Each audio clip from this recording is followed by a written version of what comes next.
हमारे फैसले, हमारी बातचीत, हमारी भावनाएं, क्या ये सच में पूरी तरह से हमारी अपनी होती हैं या फिर कुछ ऐसी अनदेखी साइकोलॉजिकल तरकीबें हैं जो हमें चला रही हैं? आज हम ऐसी ही 10 तरकीबों को समझेंगे जिन्हें लोग अक्सर अनजाने में इस्तेमाल करते हैं और जो हमारी जिंदगी पर बहुत गहरा असर डालती हैं। कभी ऐसा महसूस हुआ है कि कोई फैसला ले तो लिया, पर अंदर से आवाज आ रही है कि ये मैंने क्यों किया? ऐसा इसलिए होता है क्योंकि हमारा दिमाग कुछ बने बनाए पैटर्न पर चलता है और यही पैटर्न तय करते हैं कि हम क्या पसंद करते हैं, रिश्ते कैसे निभाते हैं और खुद को किस नजर से देखते हैं। तो चलिए दिमाग के इन पैटर्न्स को थोड़ा करीब से जानते हैं। तो चलिए सबसे पहले बात करते हैं उस चीज की जो हम सबको घेरे हुए है, लोग, हमारा समाज। आखिर ये ग्रुप्स, ये भीड़ हम पर असर डालती कैसे है? जरा सोचिए, ऑफिस में कोई आता है और कहता है, अरे वाह क्या शर्ट पहनी है, वैसे एक छोटा सा काम था, कुछ जाना पहचाना लगा। हाँ, ये सिर्फ चापलूसी नहीं है, इसके पीछे एक तगड़ा साइकोलॉजिकल प्रिंसिपल काम कर रहा है। इसे कहते हैं रेसिप्रोसिटी प्रिंसिपल, मतलब एहसान चुकाने का नियम। हमारे अंदर ना एक तरह की कह लीजिए मजबूरी होती है कि अगर किसी ने हमारे लिए कुछ अच्छा किया है तो हम भी उसके लिए कुछ करें। ये कोई सौदा नहीं है, बल्कि यही तो वो चीज है जो हमारे सामाजिक रिश्तों को जोड़े रखती है। अच्छा, अगली चीज है सोशल प्रूफ। ऑनलाइन कुछ खरीदना हो तो सबसे पहले क्या देखते हैं? Reviews, right? अगर 1000 लोगों ने कहा है अच्छा है तो हम मान लेते हैं कि अच्छा ही होगा। बस यही है सोशल प्रूफ। जब हम कंफ्यूज होते हैं तो हम भीड़ के पीछे चल पड़ते हैं। और फिर आता है अथॉरिटी इफेक्ट। डॉक्टर ने कहा ये दवाई ले लो तो हम सवाल नहीं करते। क्यों? क्योंकि हमारा दिमाग एक शॉर्टकट लेता है। वो सोचता है ये एक्सपर्ट है, इसे ज्यादा पता होगा।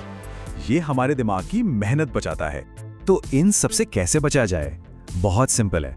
पहला, खुद से पूछिए क्या मैं ये अपनी खुशी से कर रहा हूं या किसी दबाव में। दूसरा, याद रखिए भीड़ का मतलब हमेशा सही नहीं होता। और तीसरा, एक्सपर्ट्स की इज्जत जरूर करें पर अपना दिमाग लगाना कभी ना छोड़ें। तो ये तो हुई बाहर की दुनिया की बात। अब जरा अंदर चलते हैं, अपने दिमाग के अंदर। देखते हैं कि हमारा मन कैसे कैसे खेल खेल कर हकीकत को बदल देता है। इसे कहते हैं इमोशनल फ्रेमिंग। मान लीजिए एक खबर है जो सिर्फ आंकड़े बताती है, इतने लोग प्रभावित हुए, और दूसरी खबर उसी घटना से जुड़ी एक इमोशनल कहानी सुनाती है। कौन सी ज्यादा असर करेगी? जाहिर है कहानी वाली, क्योंकि हमारी भावनाएं फैक्ट्स पर हमेशा हावी हो जाती हैं। अब ये दो चीजें देखिए, दिमाग का कमाल है। एक तरफ हमें वही चीज अच्छी लगती है जो हम बार बार देखते हैं, जानी पहचानी। इसे कहते हैं फेमिलियरिटी बायस। लेकिन दूसरी तरफ जैसे ही कोई चीज लिमिटेड एडिशन या सिर्फ 2 पीस बचे वाली हो जाती है, हमें वो चाहिए ही चाहिए। ये है स्कैरसिटी प्रिंसिपल। देखा कैसे हमारा दिमाग हमें खींचता है? अगला है कॉन्फिडेंस प्रोजेक्शन। मतलब जो जितना कॉन्फिडेंट दिखता है हम उसे उतना ही काबिल मान लेते हैं, भले ही उसे कुछ आता जाता ना हो। ये बिल्कुल वैसा है जैसे किसी किताब का कवर देखकर उसे जज करना। लीडर्स और स्पीकर्स इसका खूब फायदा उठाते हैं। तो अपने मन को कैसे साधें? पहला, इमोशंस और फैक्ट्स को अलग अलग तौलना सीखें।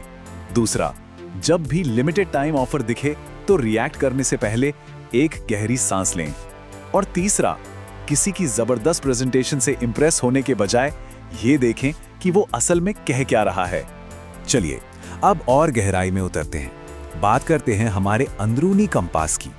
वो चीजें जो हमें अंदर से चलाती है और हमें पता भी नहीं चलता। एक सिचुएशन सोचिए, आप भीड़ में चल रहे हैं और अचानक पैर फिसलता है, थोड़ा लड़खड़ा जाते हैं। पहली चीज दिमाग में क्या आती है? हो सबने देख लिया, कितनी बेइज्जती हो गई, है ना? इसी को कहते हैं स्पॉटलाइट इफेक्ट। हमें लगता है कि हम पर एक स्पॉटलाइट है और दुनिया की नजर हम ही पर है। देखिए, हमें लगता है कि शायद 70% लोगों ने नोटिस किया, पर सच तो ये है कि 10% लोगों ने भी मुश्किल से ध्यान दिया होगा। क्यों? क्योंकि भाई सब अपनी ही फिल्म के हीरो हैं। अगला है इमोशनल कंटेजन। कभी नोटिस किया है, किसी खुश मिजाज इंसान के पास बैठो तो खुद भी खुश हो जाते हो, और किसी दुखी इंसान के पास तो मूड ऑफ हो जाता है।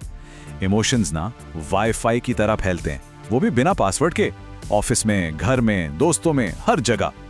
और आखिर में एक बहुत गहरी चीज, वैलिडेशन की जरूरत। हम सब अंदर ही अंदर बस यही तो चाहते हैं कि कोई हमें समझे, हमारी बात सुने। ये हमारी एक बेसिक जरूरत है।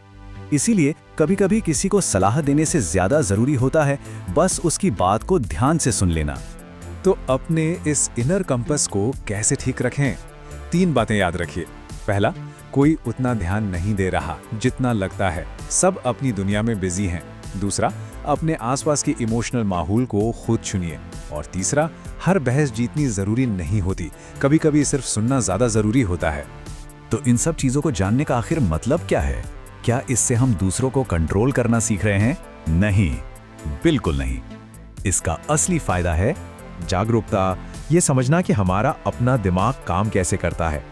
जब हम इन पैटर्न्स को पहचानने लगते हैं ना, तब हम बाहरी दबावों से निकलकर सच में अपने लिए बेहतर और स्मार्ट फैसले ले पाते हैं। और सबसे बड़ी बात, इससे हमारे रिश्ते बेहतर होते हैं, क्योंकि हम न सिर्फ खुद को बल्कि दूसरों को भी एक अलग ही लेवल पर समझने लगते हैं।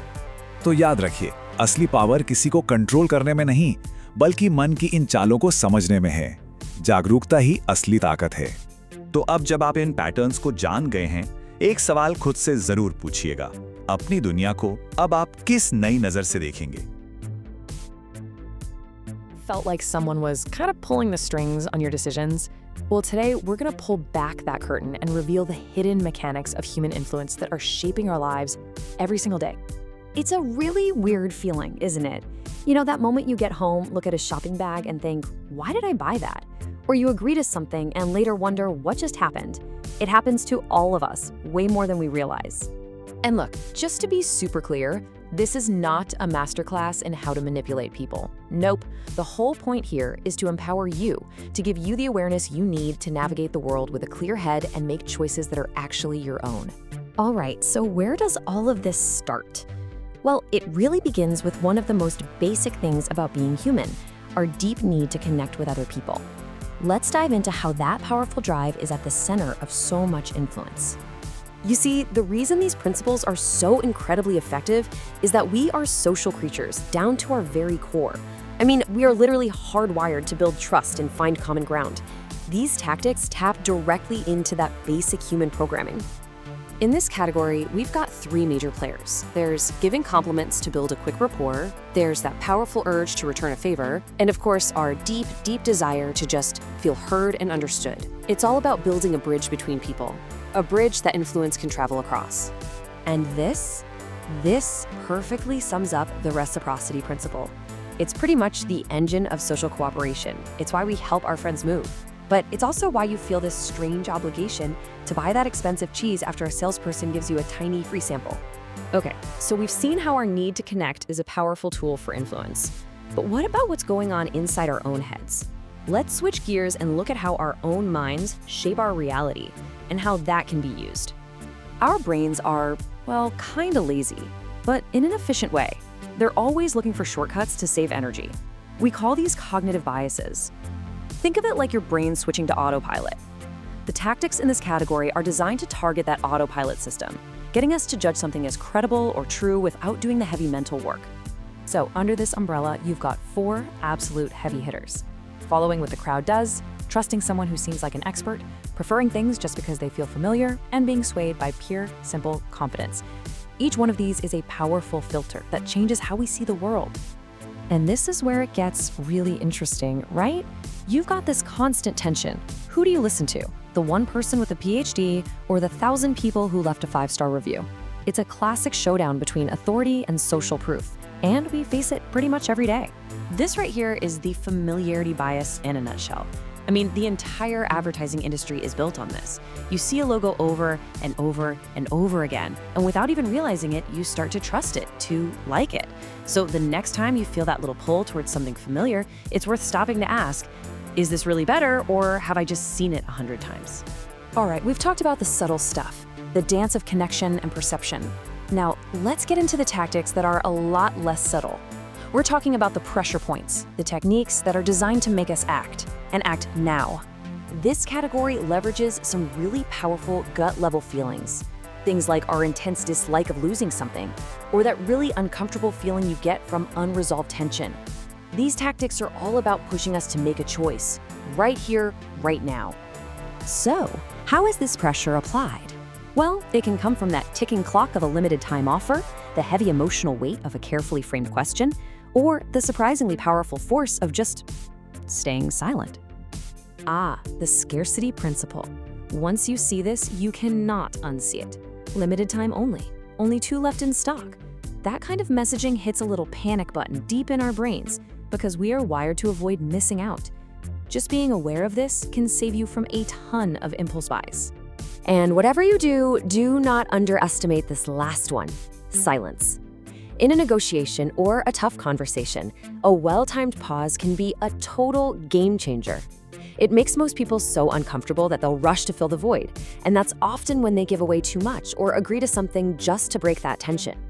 So, we have covered a lot of ground here, from the subtle dance of connection to the raw force of pressure. But what's the whole point of knowing all this? It's not about learning tricks. It's about becoming the master of your own mind. Let's wrap up by talking about the real power here: your awareness.